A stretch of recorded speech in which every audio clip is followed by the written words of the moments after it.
Esta é a terceira de uma série de palestras sobre o tema Os Inimigos que Enfrentamos. Nas nossas duas primeiras palestras, tratamos, em primeiro lugar, da natureza e da estrutura do reino de Satanás.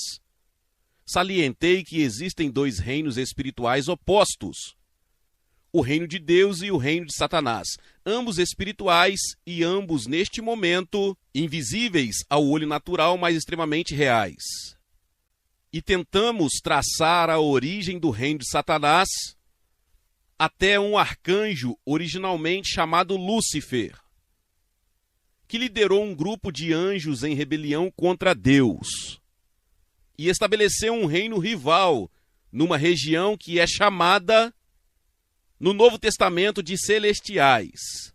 Essa frase, regiões celestiais, na verdade, ocorre 5 vezes na Epístola aos Efésios, que é a seção principal das Escrituras que revela a revelação de Deus sobre a igreja. Acho que não é por acaso que a ênfase está nos lugares celestiais. A igreja de Jesus Cristo deveria estar operando nos lugares celestiais, contra outro reino também estabelecido nos lugares celestiais. E para o benefício daqueles que estão confusos, gostaria de salientar que na Bíblia, a partir do primeiro versículo, a palavra céu é plural. Existem mais de um céu. E em algum lugar entre o nosso planeta e o trono de Deus, no céu da presença de Deus, existe um reino satânico rival em oposição a Deus. E então tratamos na segunda palestra de uma das principais atividades do reino satânico, uma das principais formas de manifestação do seu poder, que é a bruxaria. Para muitas pessoas, a bruxaria tem um som meio antiquado, como algo da Idade Média, que há muito deixou de ser relevante, mas isso é totalmente falso. A bruxaria é muito real. E acho que nunca esteve tão ativo na história da humanidade como é hoje. E muitas nações que uma geração atrás teriam sido descritas como cristãs estão hoje permeadas por intensa atividade de bruxaria. Tentei dar uma breve definição de bruxaria em 3 áreas. Em primeiro lugar, como uma obra da carne, uma das formas como a natureza caída do homem se expressa. E eu dei as 3 palavras-chave: manipular, intimidar e dominar. O objetivo da bruxaria é simplesmente controlar outras pessoas e levá-las a fazer o que você deseja que façam, e não utiliza meios legítimos. A bruxaria está intimamente aliada à rebelião. É o resultado da rebelião do homem contra Deus. Na segunda área, a bruxaria é uma espécie de religião satânica sobrenatural, com muitos aspectos e fases diferentes.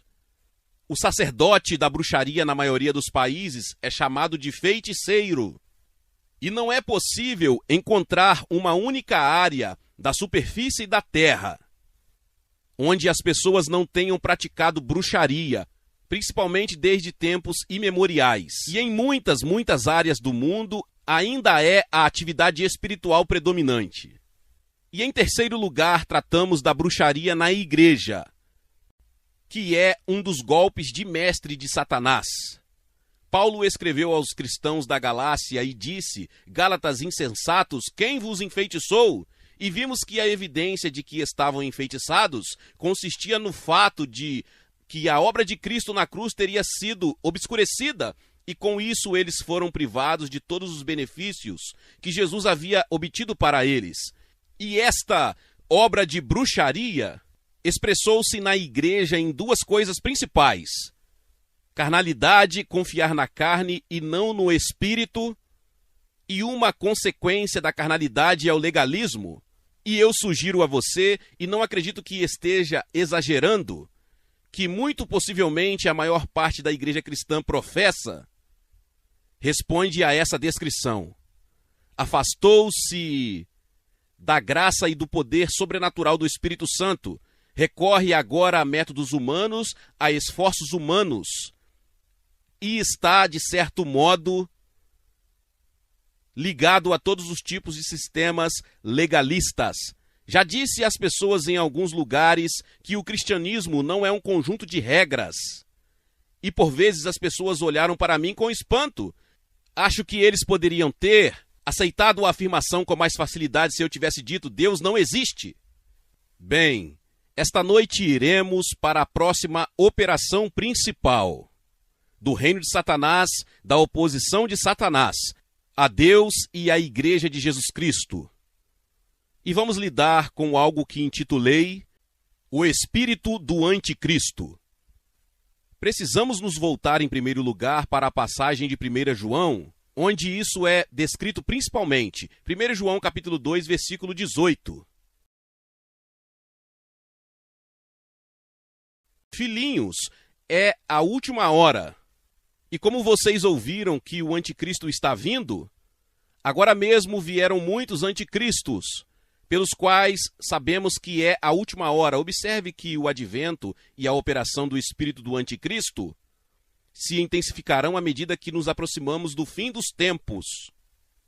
Eles, isto é, esses anticristos, saíram de nós, sendo nós a Igreja de Jesus, mas não eram dos nossos, pois se eles fossem dos nossos, teriam continuado conosco. Mas eles saíram para que fosse manifesto que nenhum deles era dos nossos. Mas você tem uma unção do Santo e sabe todas as coisas. Ou outra tradução, todos vocês sabem, que provavelmente é a correta. Não te escrevi porque não conheceis a verdade, mas porque conheceis e porque nenhuma mentira é verdadeira. Quem é mentiroso senão aquele que nega que Jesus é o Cristo? Ele é o anticristo que nega o Pai e o Filho. Quem nega o Filho também não tem o Pai. Quem reconhece o Filho tem também o Pai. Vemos aí que... Deixe-me, antes de tudo, tentar explicar brevemente o verdadeiro significado daquela estranha frase anticristo. Você precisa ter em mente, em primeiro lugar, que a palavra Cristo vem de uma palavra grega Christus, que corresponde exatamente à palavra hebraica Machia, da qual obtemos Messias. É incrivelmente como muitos judeus e cristãos não percebem que Messias e Cristo são duas palavras diferentes para a mesma coisa. Então, quando dizemos anticristo, isso significa anti-Messias. E provavelmente será mais fácil entendermos se usarmos a expressão Messias. E, novamente, a preposição. Espero que você saiba o que é uma preposição. Se não sabe, não se preocupe. Você pode sobreviver sem ela. O céu também está aberto para quem não sabe o que são preposições. Mas, de qualquer forma, a preposição anti é uma preposição grega. Tem dois significados e ambos se aplicam. Em primeiro lugar, significa contra. Então, a primeira operação é contra o Messias. O segundo significado está no lugar de. E assim, o propósito final é colocar um falso Messias no lugar do verdadeiro Messias.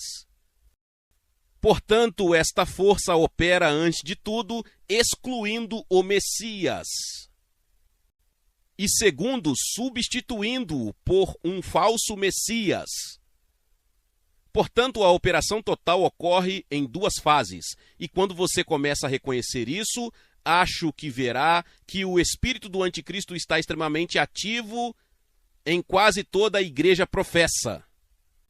Ruth e eu temos um amigo na América que pertence a uma igreja que seria chamada de evangélica tradicional. Não quero nomear a denominação.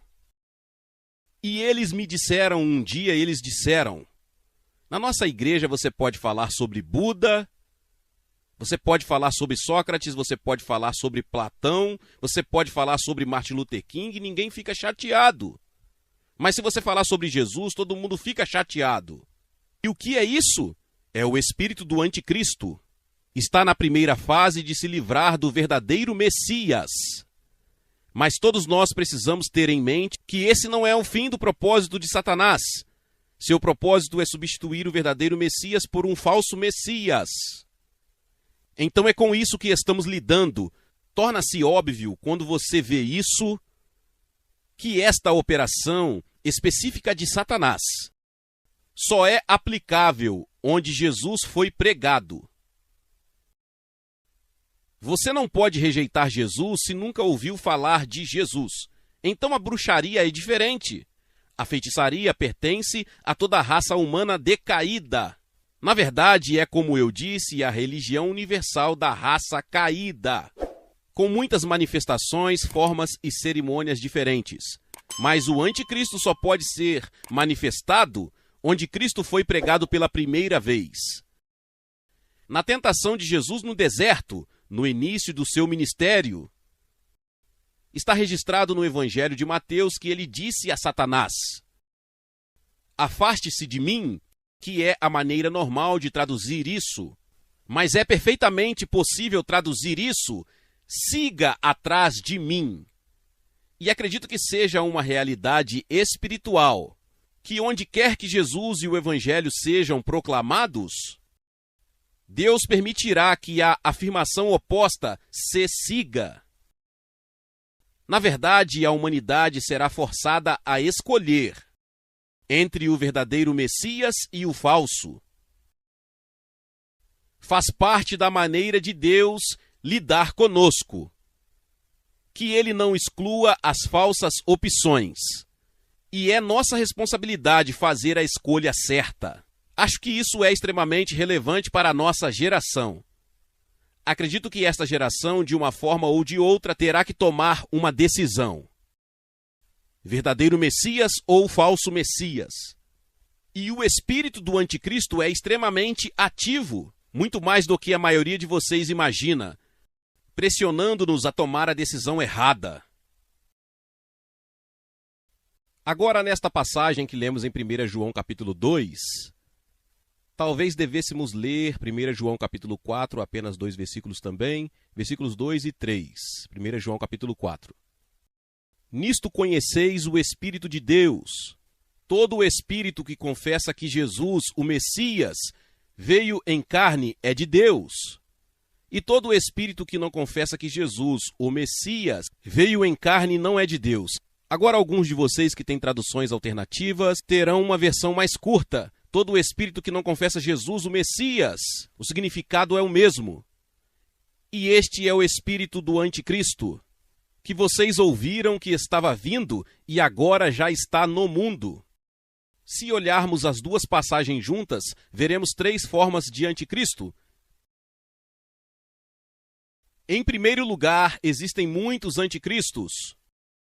E no decorrer da história humana, muitos anticristos apareceram e se manifestaram. Falarei brevemente sobre apenas alguns deles daqui a pouco. Em segundo lugar, existe o anticristo.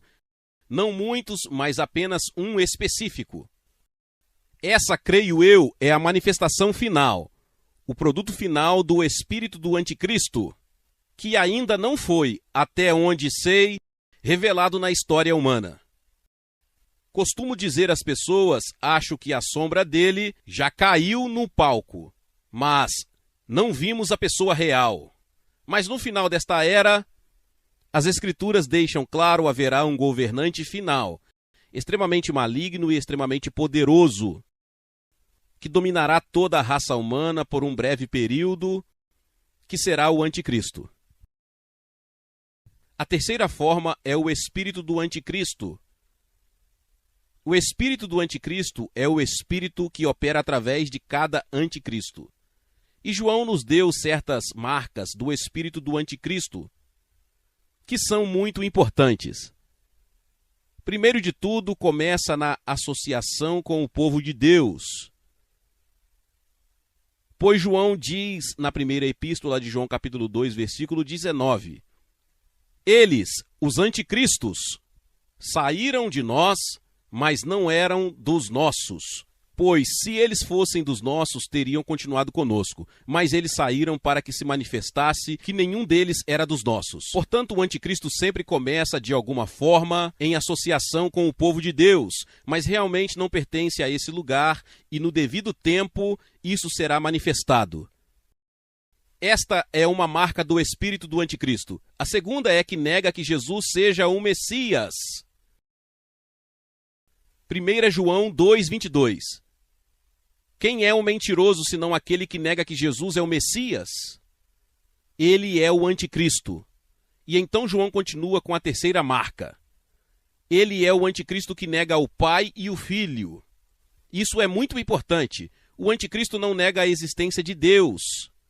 Na verdade, ele afirma ser o representante de Deus. O que ele nega é o relacionamento do Pai e do Filho dentro da divindade.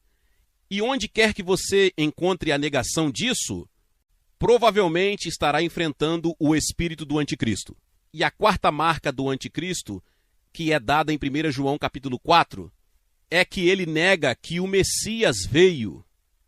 Provavelmente acredita no Messias que virá, mas nega que o Messias já veio. Deixe-me recapitular essas 4 marcas, porque são extremamente importantes. Primeiro de tudo, o anticristo começa em associação com o povo de Deus.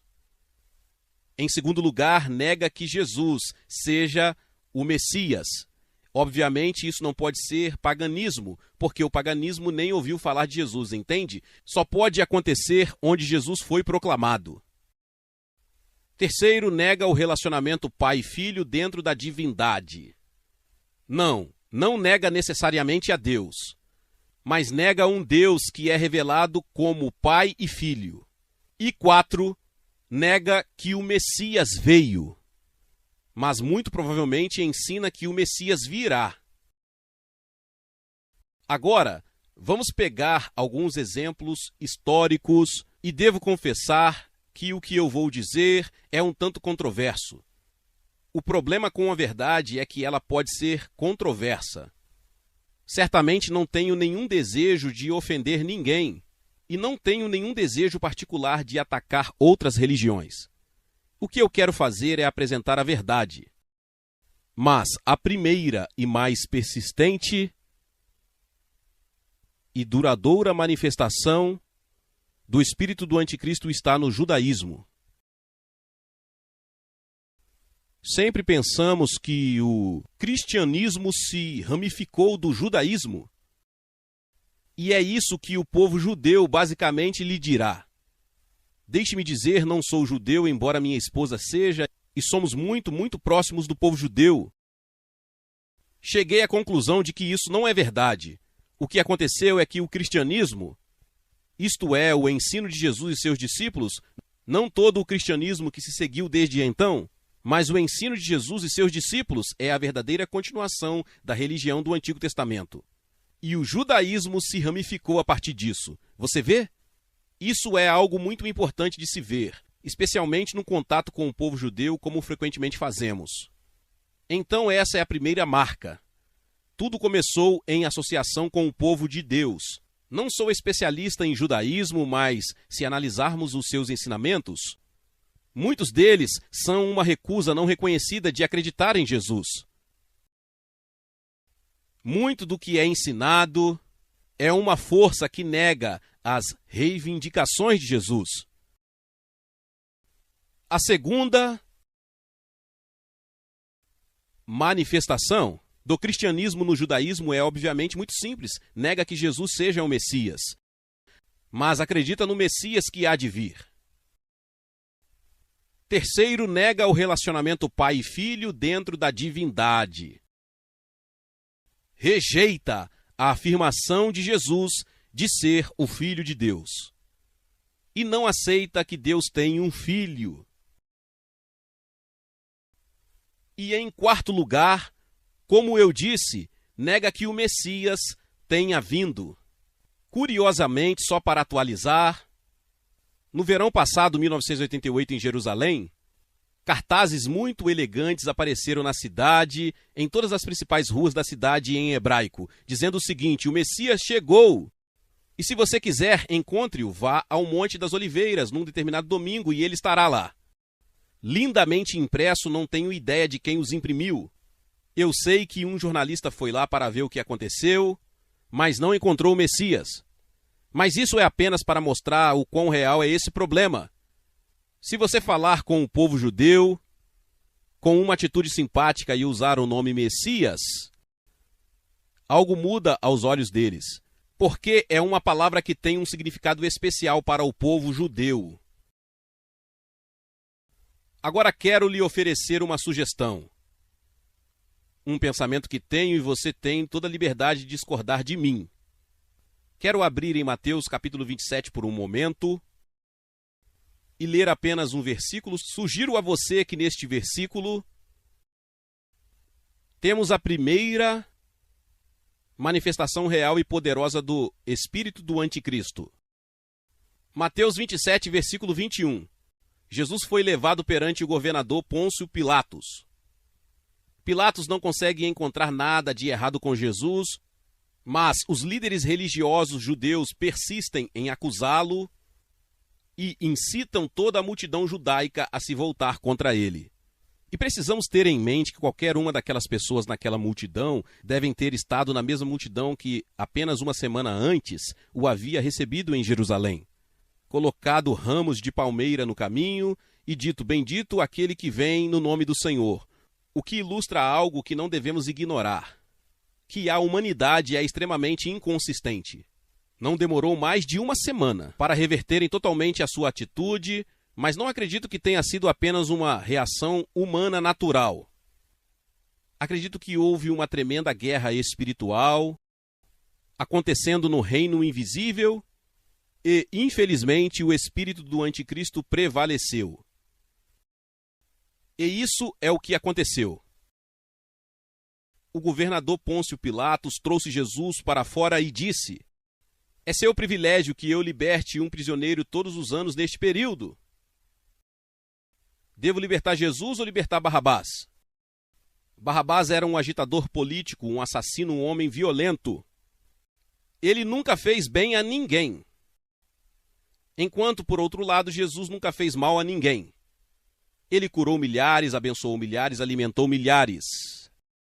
Não havia nenhuma razão lógica para se voltar contra Jesus. Não era lógica, era uma força espiritual em ação. E este, creio eu, é o versículo-chave, Mateus 27, 21. O governador, que é Pilatos, respondeu e disse-lhes a multidão judaica: qual dos dois quereis que eu vos solte? E assim Israel é uma espécie de antitipo do que acontecerá com a humanidade, na minha opinião. Porque acredito que toda a humanidade acabará por se deparar com esta escolha. Qual das duas? Você quer Jesus, o Salvador, o Curador, o Justo? Ou você quer Barrabás, um agitador político perverso e violento? Num certo sentido, Barrabás é um tipo do anticristo. E eles escolheram. Quem eles escolheram? Barrabás. Ouça, não vamos apontar o dedo para eles. Tenhamos muito cuidado quando chegar a hora de não cometermos o mesmo erro. Houve uma força espiritual em ação que varreu aquela multidão e a mudou. E eles ficaram quase loucos de raiva, ciúme e fúria, sem qualquer causa. E eu pessoalmente acredito que foi quando o espírito do anticristo impactou a humanidade pela primeira vez. E, num certo sentido, procurou dominar o povo judeu desde então até agora. Agora Jesus os advertiu. Se você abrir em João capítulo 5, no versículo 43...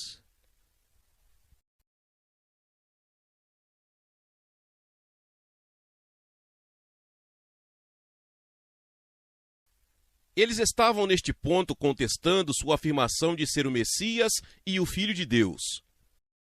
E Jesus disse: eu vim em nome de meu Pai, e vocês não me receberam. E se outro vier em seu próprio nome, vocês o receberá. Agora, isso foi provado abundantemente verdadeiro. Em outras palavras, eu sou o Messias verdadeiro, mas vocês não me receberam. Se um falso Messias vier em seu nome, vocês o receberá.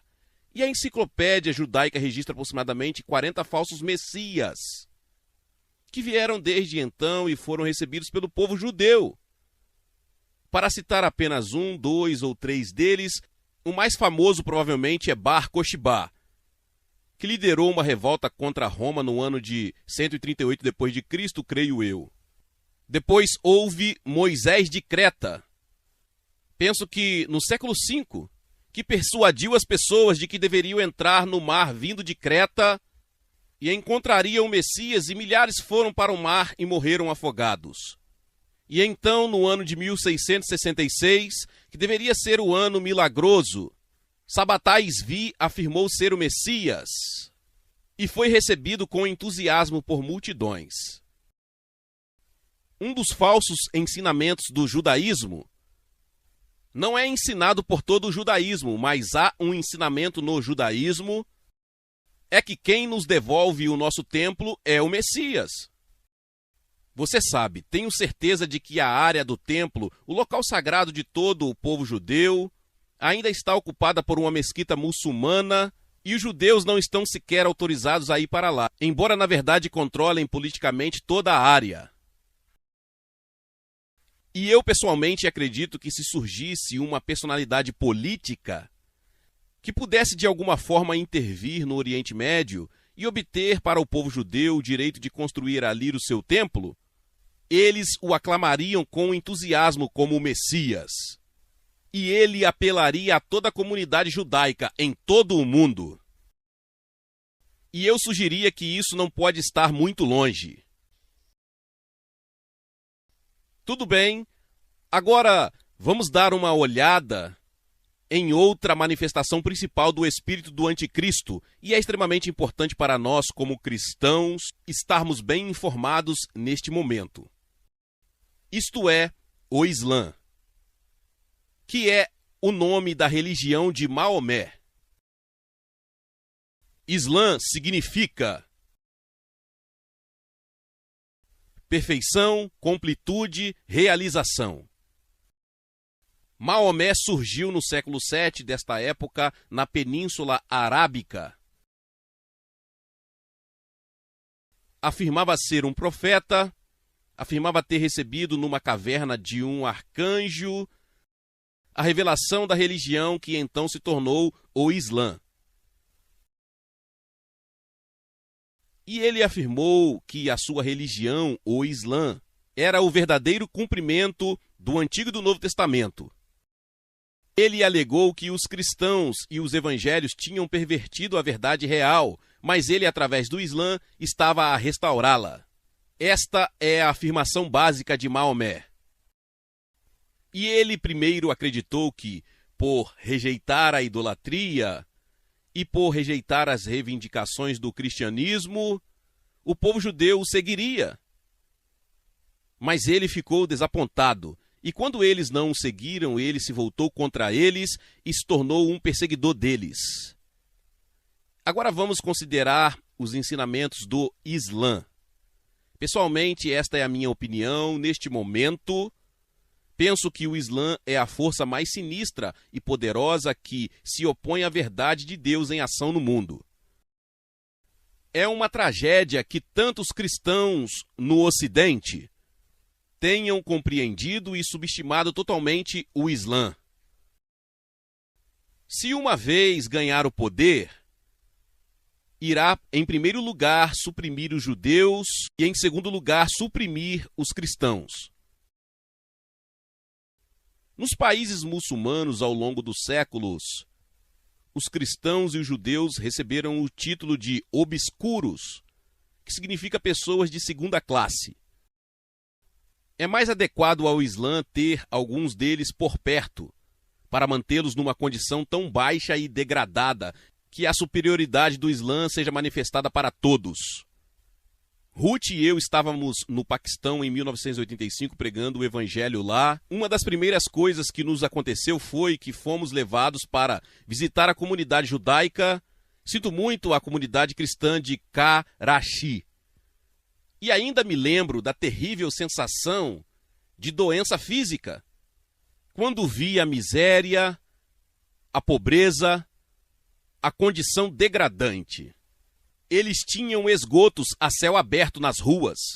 Eles iam ao banheiro ao ar livre. E esta foi a imagem do cristianismo apresentado ao povo do Paquistão.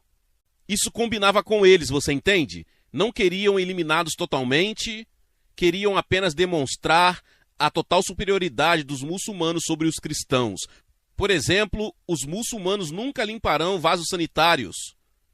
Portanto, todos os faxineiros de vasos sanitários no Paquistão são cristãos. Essa é basicamente a visão paquistanesa do cristianismo. Este é apenas um dos inúmeros exemplos de como os judeus e os cristãos têm sido uma minoria inferior e totalmente reprimida nos países islâmicos. O juramento de um cristão não é aceito nos tribunais islâmicos. A evidência de um cristão contra um muçulmano não é aceita.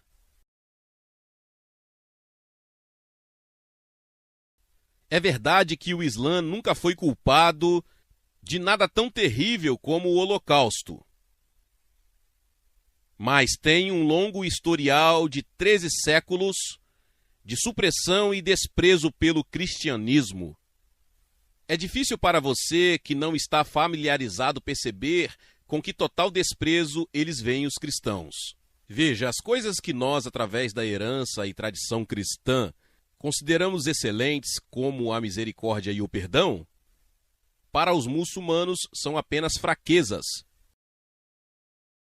Veja, atualmente a situação no Oriente Médio, os políticos ocidentais, mesmo que não sejam cristãos, têm um ponto de vista cristão.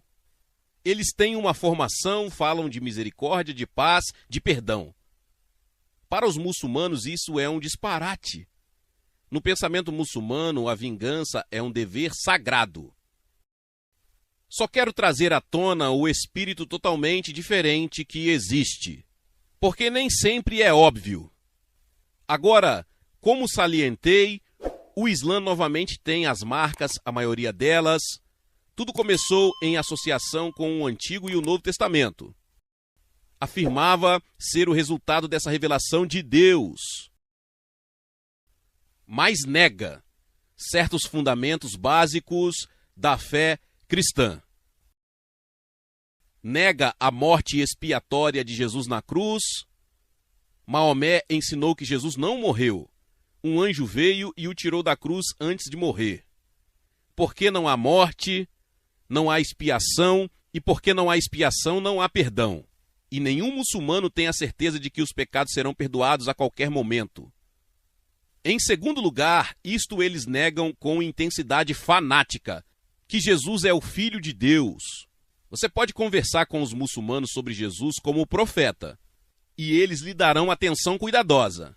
Na verdade, o Alcorão reconhece Jesus como profeta, até como Salvador, até como Messias.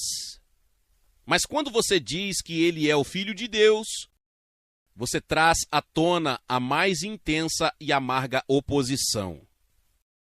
Na famosa mesquita chamada Cúpula da Rocha, construída no local do que já foi o Templo de Salomão, nas inscrições árabes ao seu redor, 2 vezes diz que Deus não precisa de um filho. Até que você encontre isso, você não tem ideia da intensidade da oposição a isso.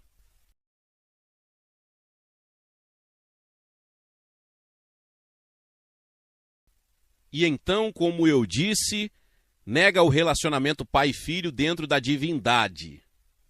Então, curiosamente, ambas as religiões que vimos, o judaísmo e o islamismo, têm origem no Oriente Médio. Se você fizer um tour em Israel e tiver um guia, provavelmente em algum momento eles lhes dirão que o Oriente Médio é a origem das 3 grandes religiões monoteístas: judaísmo, cristianismo e islamismo. É meu palpite e apenas ofereço isso como algo para você pensar. Que o espírito do anticristo terá sucesso na igreja professa na eliminação de Jesus. No fim das contas, teremos um cristianismo sem Jesus. Será um sistema moral, um sistema legal, um sistema cheio de todos os tipos de espetáculos e religiões, mas sem Jesus. E veja, uma vez eliminado Jesus, você abriu o caminho para uma síntese do judaísmo, do cristianismo e do islã. Estou inclinado a pensar, esta é apenas uma opinião pessoal, que o anticristo liderará tal religião, unindo o judaísmo, o islamismo e o cristianismo apóstata. Acho que não estamos muito longe disso. Se considerarmos que tanto o Papa como o arcebispo de Canterbury conduziram nos últimos anos em igrejas cristãs cerimônias onde sacerdotes islâmicos e todos os tipos de hindus, índios, americanos foram todos recebidos como irmãos. Veja, você pode simplesmente ler isso no jornal, mas esse é o espírito do anticristo. Seu objetivo é eliminar Jesus. Ele é a pedra de tropeço. A cruz é a pedra de tropeço. Elimine Jesus na cruz e o cristianismo poderá fundir-se com todos os tipos de religiões. E eu pessoalmente acho que estamos bem no caminho nesse sentido. Essa é a minha opinião pessoal. Penso que temos que ser muito cautelosos na nossa atitude e na nossa abordagem a estas coisas, porque penso que o espírito de engano está em ação. Então, como eu disse, tem havido muitas pessoas ou sistemas anticristãos menores. Por exemplo, há cerca de 30 anos, estive no Quênia em trabalho educativo e pessoalmente tenho um grande respeito por Jomo Kenyatta, o primeiro presidente do Quênia. Mas, no período que aconteceu a independência do Quênia, sob o que chamaram de Revolta Mau Mau, que provavelmente se lembra da palavra Mau Mau. Os seguidores de Mau Mau pegaram todos os hinos cristãos que os missionários lhes ensinaram e os reformularam. Eles colocaram Jomo no lugar de Jesus. Então, novamente, este é apenas um exemplo simples do espírito do anticristo. Não estou dizendo que Jomo era um anticristo, porque acho que ele era um homem bom em alguns aspectos, embora nunca tenha sido cristão. Mas acho que ele fez um bom trabalho, não quero ser considerado um crítico dele. Mas o espírito estava em ação. Era o espírito do anticristo. Agora, vamos à manifestação final do espírito do anticristo no anticristo.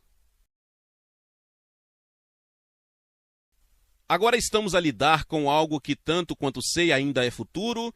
Se não for futuro, ainda não o descobri. Portanto, sempre existe a possibilidade de erro. E não estou de forma alguma estabelecendo a lei, afirmando que tudo será exatamente como o apresento, mas quero direcionar sua atenção para essas passagens muito importantes das Escrituras, para que pelo menos você não as ignore, que você não esteja inconsciente do que Satanás está planejando e que possa formar alguma opinião sobre o quão longe ele avançou na execução de seus planos. Vamos voltar primeiro para 2 Tessalonicenses capítulo 2, que é realmente dedicado principalmente a lidar com o aparecimento, revelação e manifestação do anticristo. Também trata da preparação para a volta do Senhor.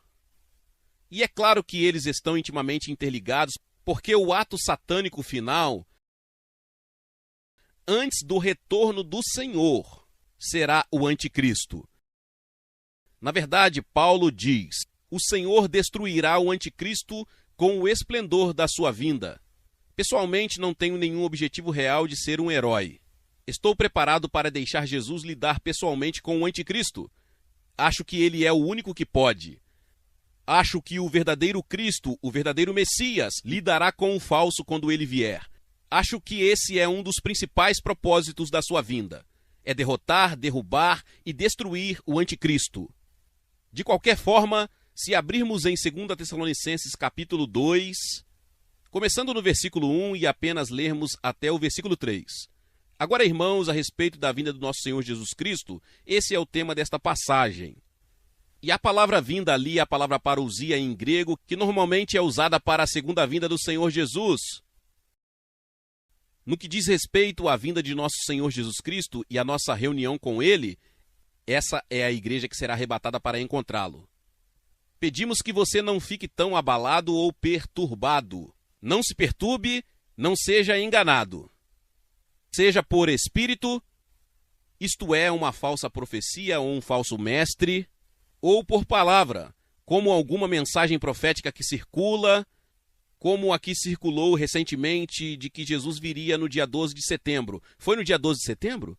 Você sabe, estou simplesmente surpreso. Não sei se isso circulou na Grã-Bretanha, mas multidões de cristãos acreditaram nisso nos Estados Unidos. Isso me mostra a ignorância terrível e abismal, pelo menos dos cristãos americanos. E não sei se os cristãos de outras nações são muito melhores. Eu realmente não estou preparado para dizer. Quero dizer, milhares de pessoas acreditaram neste professor, que disse que Jesus viria em Rosh Hashanah, que é o Ano Novo Judaico. Suponho que eles não ficariam realmente envergonhados por ele não ter vindo. Essa é a coisa incrível. Eles ainda podem continuar acreditando nas pessoas depois de estarem totalmente erradas. De qualquer forma, entendo por que Paulo escreveu estas palavras. Não se abalem, nem se perturbem, nem por espírito, nem por palavra, nem por carta, como se fosse nossa. Veja que coragem de Satanás, que ele foi capaz de fazer as pessoas receberem as letras do nome de Paulo, assiná-las com o nome de Paulo como se tivessem sido escritas por Paulo. Eu tive um amigo uma vez, um ministro. Ele ainda é meu amigo, na verdade ele costumava distribuir. Ele era um bom irmão e se eu falasse o nome dele, a maioria de vocês o conheceria. Suas próprias fitas de ensino quando ele era pastor de uma determinada igreja. Havia um certo grupo que tinha uma doutrina muito errada. Pegou suas fitas e no lado branco, gravou seus próprios ensinamentos. Sem dizer a ele, devolveu para ele. E depois disso, quando a igreja emprestou os ensinamentos do pastor, ele também estava emprestando a mesma fita. Este ensinamento completamente errado. Não imagine que Satanás não tenha coragem. Ele tem uma coragem infinita. Não há limite para a sua coragem. Tudo bem, continuando. Não se deixe enganar como se o dia de Cristo tivesse chegado. Algumas pessoas estavam ensinando que ele havia vindo mesmo naquela época. E que ninguém os engane de forma alguma. E quero dizer a cada um de vocês que ninguém os engane de forma alguma. Pois esse dia não chegará a menos que a apostasia venha primeiro. A palavra apostasia em grego é apostasia, significa apostasia. Significa uma rejeição deliberada da verdade revelada. E penso que estamos a viver em dias de apostasia. Voltarei a isso um pouco mais tarde. A menos que a apostasia venha primeiro e o homem do pecado ou da iniquidade seja revelado, o filho da perdição. Portanto, existem mais dois títulos do anticristo. Ele é o homem da ilegalidade, ele é a personificação suprema da rebelião do homem contra Deus e da rejeição das leis de Deus. E ele é o filho da perdição, aquele que caminha para uma eternidade perdida. É interessante que haja apenas uma outra pessoa no Novo Testamento que é chamado de filho da perdição. Você sabe quem é? Judas. Judas Iscariotes. Ele era um falso apóstolo. Portanto, vemos aqui novamente a implicação de que esta pessoa começará a associar-se de alguma forma com a igreja cristã. Pessoalmente, acho que ele será carismático, super carismático. Eu realmente quero dizer isso. Tudo bem que se opõe e se exalta acima de tudo isso se chama Deus. Não iremos além disso nem por um momento. Mas agora temos três nomes diferentes para o mesmo ser, o anticristo, o homem da iniquidade, o homem da perdição. E temos outro nome importante em Apocalipse 13. Vamos ir para Apocalipse 13, começando no versículo 1. Isto faz parte de uma visão que João teve nesta revelação. Vi surgir do mar uma besta que tinha 7 cabeças e 10 chifres, e nos seus chifres 10 coroas, e nas suas cabeças um nome blasfemo. Ora, a besta que vi era semelhante ao leopardo, e seus pés eram como os de urso, e sua boca como a de leão.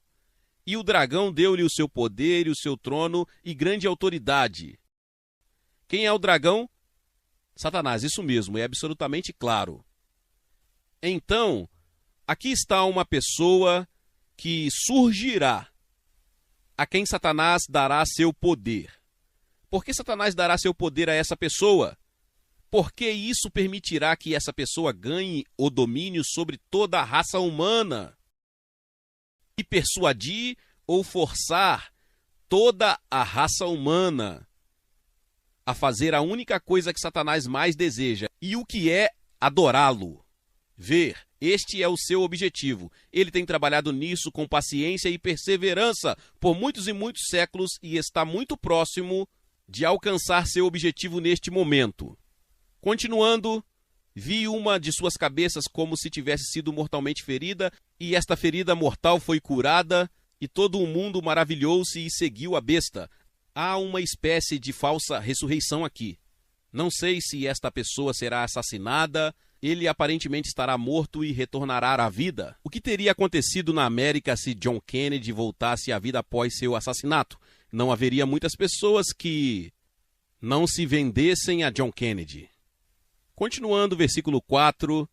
Então eles, essas são as pessoas da terra, adoraram o dragão. Quem é esse? Satanás, que deu autoridade à besta. E adoraram a besta, dizendo, quem é semelhante à besta? Quem é capaz de fazer guerra com ela? Esse é o capítulo 4, a besta, a besta. É uma palavra grega que significa uma criatura selvagem, um animal de rapina, como um leopardo ou um leão ou um desses. Agora, no Apocalipse há um contraste muito deliberado entre duas pessoas. A besta, que é o governante de Satanás, e o cordeiro, que é o governante de Deus. E eu acho que é muito importante que todos nós tenhamos em mente, em nosso espírito, que não cultivamos a natureza da besta, mas temos que cultivar a natureza do cordeiro. Veja, quando o Espírito Santo desceu, no início do ministério de Jesus, e procurou alguém para se estabelecer, que natureza ele procurou? O cordeiro, isso mesmo. João Batista disse, eis o Cordeiro de Deus. E sobre ele desceu o Espírito Santo. Penso que esta é uma das grandes questões que preocupa cada um de nós. Porque o mundo de hoje é tão competitivo, é tão intenso, as pessoas são tão extremas e violentas que é muito fácil deixar a natureza da besta começar a infiltrar-se em nós. Mas o que Deus quer de nós é a natureza do cordeiro. Vejamos uma pequena gravura do cordeiro em Apocalipse 5. Poderíamos ler bastante, mas não leremos muito. Começando no versículo 5. João teve uma visão de um pergaminho nas mãos de Deus, e não houve ninguém que fosse considerado digno de abri-lo. Então João estava chorando. Mas um dos anciãos me disse, não chore, mas eis que o leão da tribo de Judá, a raiz de Davi, que venceu para abrir o livro e desatar os seus 7 selos. Isto é realmente dramático, porque João estava procurando um leão. Mas o que ele viu, eu olhei e eis que no meio do trono e dos 4 seres viventes e no meio dos anciãos estava um cordeiro como se tivesse sido morto. Então o leão é um cordeiro. Isso é uma contradição deliberada. Portanto, o governante designado por Deus não tem a natureza da besta. Ele tem a natureza do cordeiro. E ele está exaltado acima de todos os outros porque deu sua vida, porque ele se humilhou, porque ele seguiu o caminho da mansidão, da humildade, porque ele não resistiu aos seus prendedores e aos seus perseguidores. E eu realmente acredito que a igreja nestes dias terá que mostrar a mesma natureza. E não acredito que seja fácil. Sugiro-lhe isto. Não é uma sugestão popular. Penso que a igreja pode voltar para casa da mesma forma que o seu Senhor, pelo caminho da cruz. Acho que vamos conquistar. Como diz o hino, quando estivermos fracos, a força de Deus se aperfeiçoará em nossa fraqueza. Acredito que essa é uma lição que teremos que aprender. E há muitos ensinamentos na igreja hoje que falam sobre tudo o que podemos fazer com todo o nosso poder e tudo o que a fé pode realizar, mas acredito que isso realmente está inflamando o homem natural, a natureza carnal, e que a natureza tem que ser crucificada antes que possamos entrar no propósito de Deus para nós. Poderíamos continuar com a adoração do Cordeiro, mas acho que você pode ler isso por si mesmo. Vamos voltar agora para Apocalipse 13 e apenas dar uma olhada em algumas partes desta descrição. Vimos que todos adoraram a besta. E todos estavam convencidos de que era inútil fazer guerra contra a besta. Agora, quem sabe o que acontecerá? Mas suponhamos que um governador mundial chegasse ao poder, acumulasse todas as armas nucleares e ninguém mais pudesse ter nenhuma. Bem, ninguém faria guerra com ele. Seria suicídio até mesmo pensar nisso. Não estou dizendo que isso vai acontecer, mas o que estou tentando apontar para vocês é que a situação retratada aqui pode estar muito próxima. Então ele abriu a boca em blasfêmias contra Deus, para blasfemar dele, do seu nome, do seu tabernáculo e de todos que habitam no céu. Ele é o desafiante aberto de Deus. Ele não é um inimigo secreto. Ele balança o punho diante do trono do Todo-Poderoso.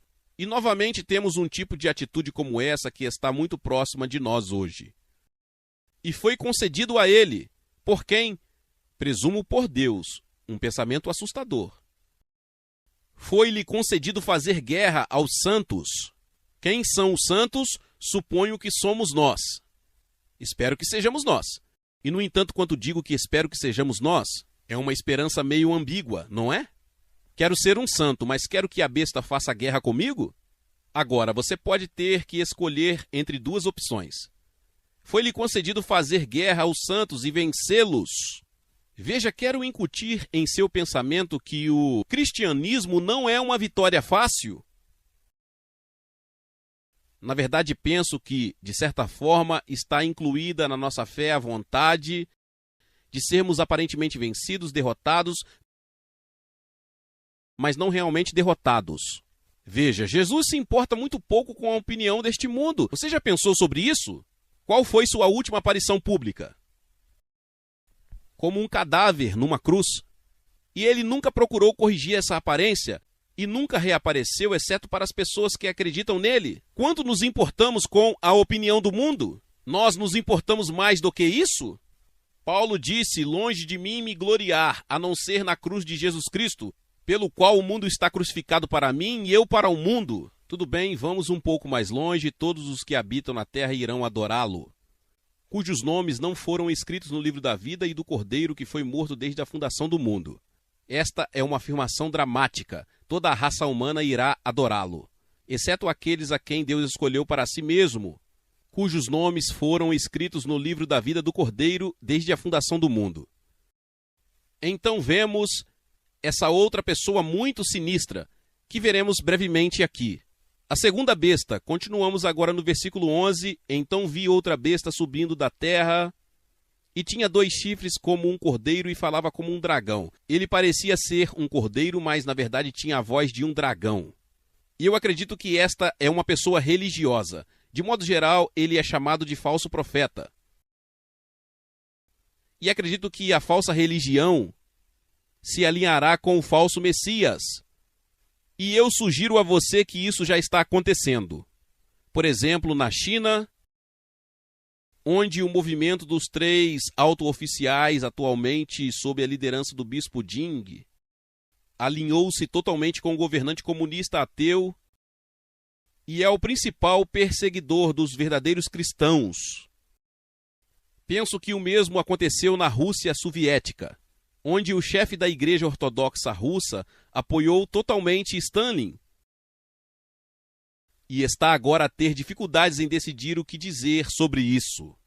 Veja, acredito que o governante político apreciará a importância da religião e cooptará a religião na sua forma falsa para apoiar o seu poder. E ele exerce todo o poder da primeira besta na sua presença e faz com que a terra e aqueles que nela habitam adorem a primeira besta, cuja ferida mortal foi curada. Não temos tempo para aprofundar isso, mas observe a falsa trindade. Veja, a antiga igreja da Idade Média, que usava o latim, dizia Diabolus Sinius Dei. O diabo é o macaco de Deus. Ele realmente nunca surge com nada totalmente novo. Tudo o que ele pode fazer é fazer uma cópia incorreta do que Deus fez. Então há uma falsa trindade, você vê? Satanás, a besta e o falso profeta. E produzem uma imagem que, em certo sentido, é uma igreja falsa. Tudo bem. Vamos voltar rapidamente ao capítulo 2 de 2 Tessalonicenses para encerrar. 2 Tessalonicenses capítulo 2. E voltamos àquele versículo-chave, o versículo 3. Ninguém vos engane de forma alguma, pois naquele dia a vinda do Senhor não acontecerá a menos que a apostasia venha primeiro e o homem do pecado seja revelado. Agora, como eu disse, a palavra caído é uma palavra grega da qual derivamos a palavra inglesa apostasia. E o seu significado principal é uma rejeição deliberada da verdade revelada. Sugiro-lhe que estamos cercados pela apostasia no mundo hoje. Ao longo dos séculos, houve homens e líderes da igreja que foram maus, imorais, gananciosos, mas não negaram abertamente as grandes verdades básicas da fé cristã. Na verdade, essas verdades foram os meios que usaram para apoiar o seu poder. Mas neste século, começando, creio, provavelmente na Alemanha, temos hoje líderes eclesiásticos, representantes oficiais das igrejas, que negaram todas as grandes verdades básicas da fé cristã. A divindade de Jesus, o seu nascimento virginal, a sua morte expiatória, a sua ressurreição física e sua vinda novamente. E muitos deles ocuparam e ocupam posições de honra e autoridade na igreja cristã professa. Na Grã-Bretanha, como sabem, penso que 2/3 dos bispos da igreja anglicana basicamente se alinharam com essas declarações, feitas originalmente pelo bispo Durham. Não estou a apoiar a ninguém, estou apenas a salientar que esta é uma característica deste século, que não creio que tenha existido em nenhum século anterior. Acredito que já estamos confrontados com a apostasia. E você vê que a igreja é o baluarte contra o erro. Portanto, Satanás tem que penetrar na igreja antes que ela possa romper com o seu erro.